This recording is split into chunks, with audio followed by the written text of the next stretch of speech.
Hello, everybody. Mr. Wineland here. We're going to go over acquiring new lands, Section 3.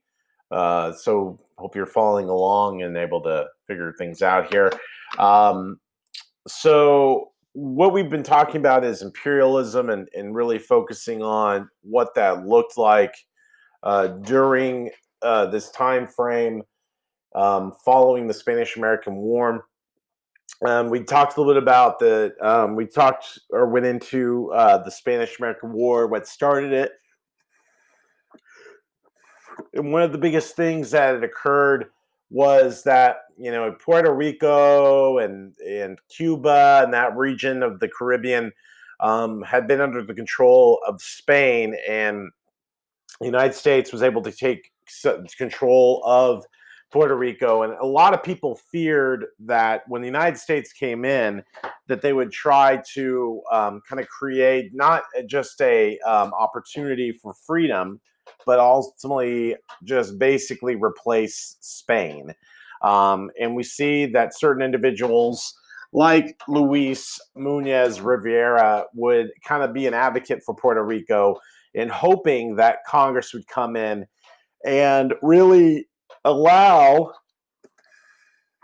Puerto Rico to maintain its freedom. Rivera would speak on behalf of Puerto Rico in front of the House of Representatives, and we see that he would return to Puerto Rico where he would die, though. However, and then 3 months later, we'd see that the United States, however, would make Puerto Ricans U.S. citizens, thanks with his testimony.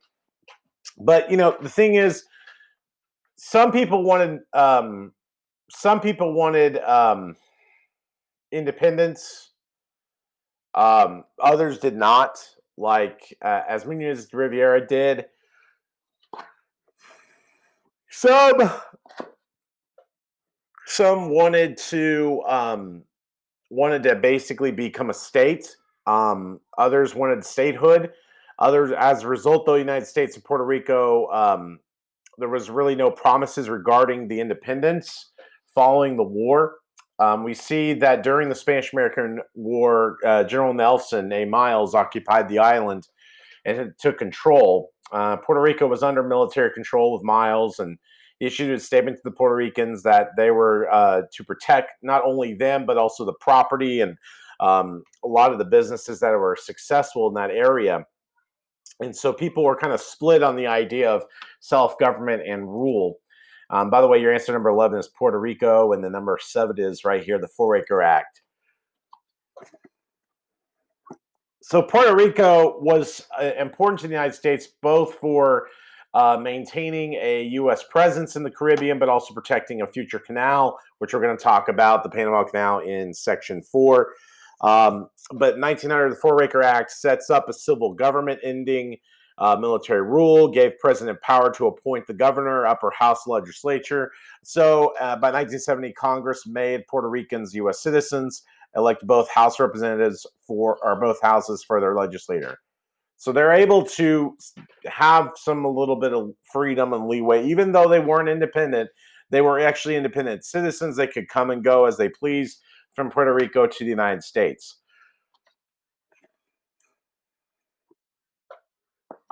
Excuse me. As for Cuba, it's a little bit different. Your answer number 12 is Cuba. Cuba thought once the United States had came in that they were going to free them and everything was going to be great. However, as things were moving along, they realized, oh no, that basically the United States was really just, um, really just another Spain in some ways. It also passed the Tellerman Amendment, which stated that the United States had no intention of taking over any part of Cuba. However, the Treaty of Paris ended the war, but and giving Cuba its independence, but eventually it would take a while to gain that independence. Jose Marti really felt like that their independence was not going to happen, and that the United States was going to just replace Spain. And in some ways, he was correct. The Cubans protested, wanting them to live up to that agreement, but some were imprisoned for that. On the other hand, we do see the military was there for a reason. They were there to provide protection for not just the families, but also the businesses as well in this area. Um, we do see that through improvement of sanitation, medical research, the military also not only just helped protect the people, it also got rid of yellow fever and other diseases. We see that by 1900, the newly formed Cuban government wrote a constitution for independence of Cuba, but it did not specify its relationship between Cuba and the United States. United States made Cuba, though, put in the Platt Amendment in 1901 in the Constitution. The amendment basically said does not allow Cuba to go into debt. Also stipulates that no treaties that let foreign power control land, U.S. had the right to intervene, and that the United States could actually buy and lease lands for their navy and refueling stations. The United States made it clear that its army would not withdraw until Cuba adopted this amendment. In response, there was a torchlight protest on the residence of Governor General Leonard Wood in protest for this act. The United States government still stood firm for this. In 1903, the Platt Amendment became part of the treaty between the two nations. It remained there and effective for 31 years. Under the terms of the treaty, Cuba became a United States protectorate, a country whose affairs were partially controlled by a stronger power.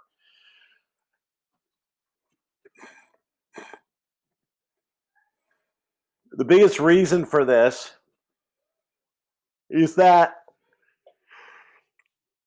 excuse me, is that the United States wanted just had strong presence in Cuba was to protect again those businesses, sugar, tobacco, many industries in this area. Although many business people were convinced that annexing and imposing colonial rule on new territories was necessary to protect American business interests, some were concerned of its entanglements and what that would do for future relationships. So do see the industrialist Andrew Carnegie was against this. Despite such concerns, U.S. State Department kind of moved forward in controlling Latin America. And in these years to come, the United States would interfere at time to time in the Western Hemisphere. One of the biggest things that also occurred was the Philippines. They owned or controlled the Philippines. They had bought the Philippines for $20 million, which, by the way, is your answer number 13 after the Spanish-American War from the Spanish and the Treaty of Paris. Rebel leader Emilio Aguinaldo believed that the United States had promised independence. When his followers learned the terms of the treaty, they vowed to fight for their freedom.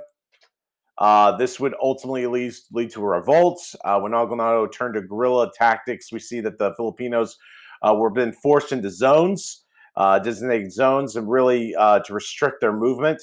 It took Americans nearly 3 years to put down this rebellion.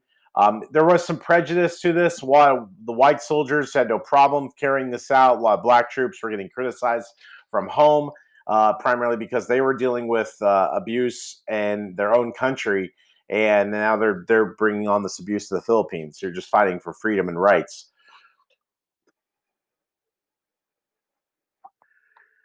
It took nearly 3 years to put down the rebellion, and 20,000 Filipino rebels died fighting for independence.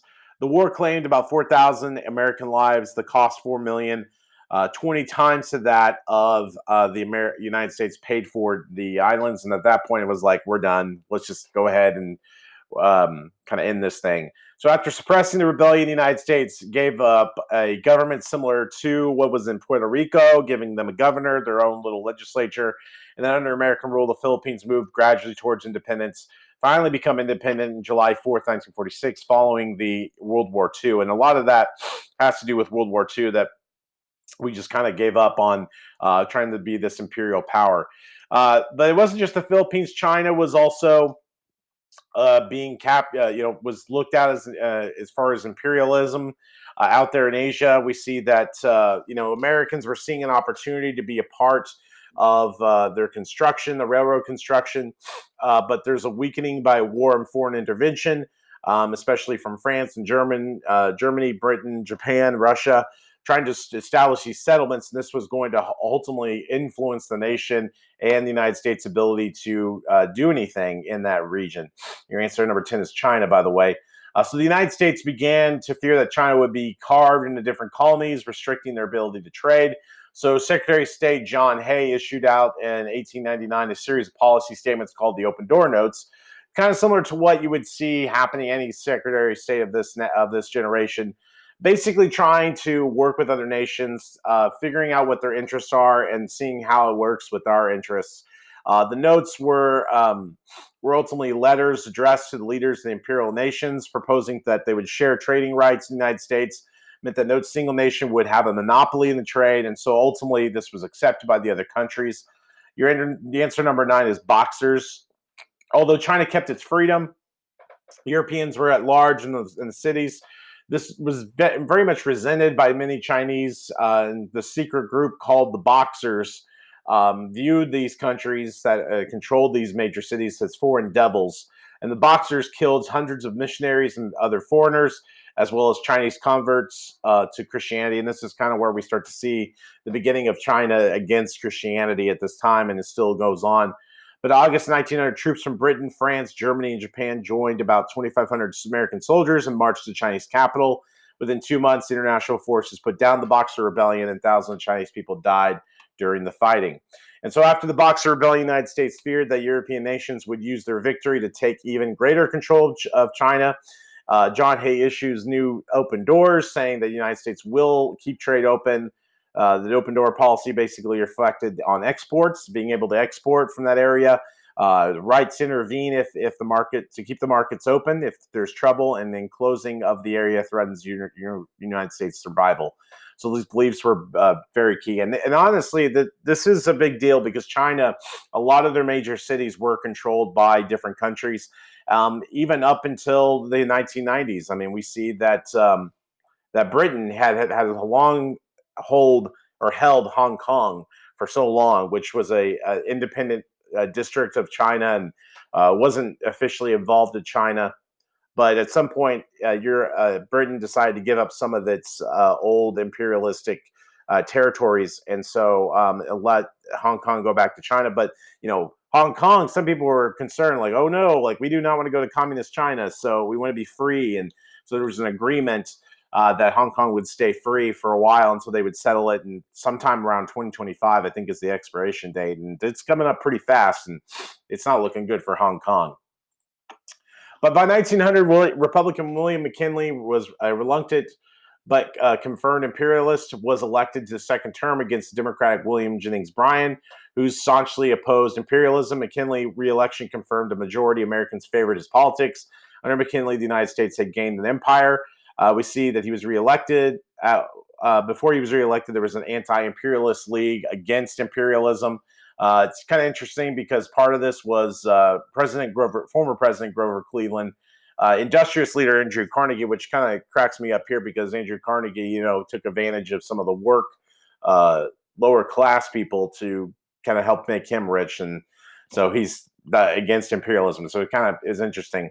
Also, Mark Twain was also one who wrote about this, but obviously they weren't enough to change the mind of the United States. And by the early 20th century, we see President Theodore Roosevelt and Woodrow Wilson would also chime in their imperialistic ways, and we'll talk about that in section 4.